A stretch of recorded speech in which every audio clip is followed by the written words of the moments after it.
Let's talk about integrated pest management for keeping strong, healthy honeybee colonies. First, let's discuss what integrated pest management is in the big picture. Integrated pest management, or IPM for short, is a common sense method that is used across multiple industries and is commonly discussed best practice across managing livestock. It consists of 5 steps: prevention, monitoring, identification, action, and evaluation. We'll discuss these steps in more detail and how they pertain to your honeybee colony. There's a lot of discussion as to why it is important to understand and potentially manage pests when it comes to honeybees, since they are quite self-sufficient. Over the decades, honeybees have had to endure an increasing number of challenges, from varroa mites to a decrease in natural forage, pesticides, and more. Varroa mites are the most commonly discussed when it comes to IPM, since they can vector and enhance bee diseases within the colony. It is important to understand the tools available to you for caring for your bees, whether you plan to use chemicals or not. There are many cases where beekeepers start off managing their bees with or without chemicals and switch based on their preferences and experience.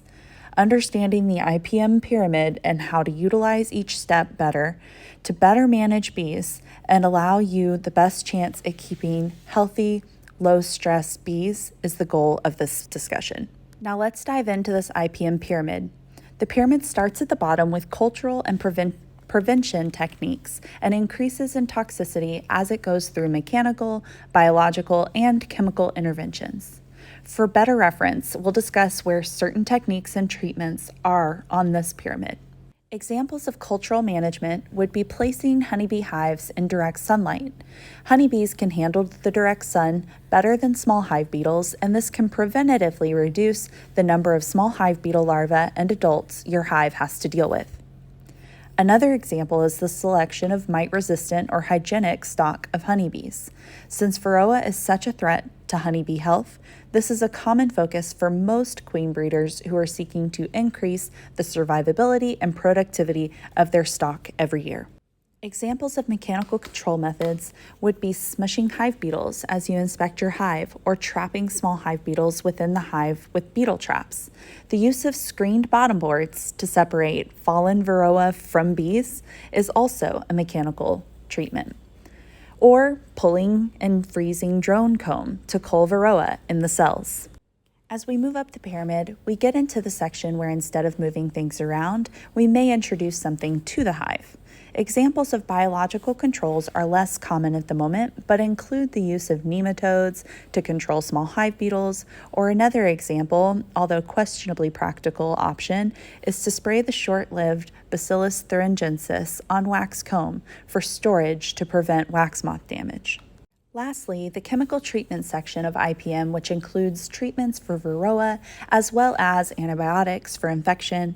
Since efficacy rates do change and new discoveries are made on what treatments work best in various environments, the best thing to do is consult the Honeybee Health Coalition's Varroa Management Guide, as they have a phenomenal library of online resources as well that have become increasingly more interactive and informative and stay up to date.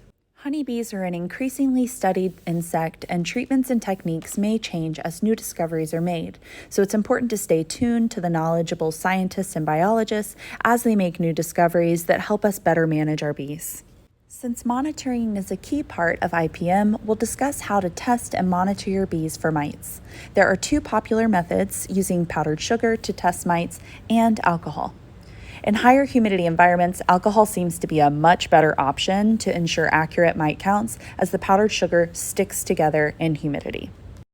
In this video, you'll see how we've shaken a frame of bees into a bucket so that we can easily tap them down and scoop them into this measuring cup.